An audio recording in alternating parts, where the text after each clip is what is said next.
The northern parts of the country will be the least affected by the storm, receiving about 80 millimeters of rain until tomorrow. However, the nation's southern regions will see up to 300 millimeters, while the east coast of Gangwon-do province will receive up to 500 millimeters of heavy rain as the typhoon exits to the northeast. Now, as for the temperature readings for tomorrow, most parts of the country will be waking up into the low 20s.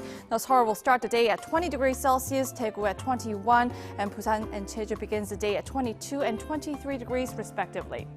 Daily highs are expected to stay cool, but will still linger above the seasonal average. Now, Seoul will be topping out to 25 degrees, while Daegu and Busan are hotter at 28, Gyeongju to 29 degrees.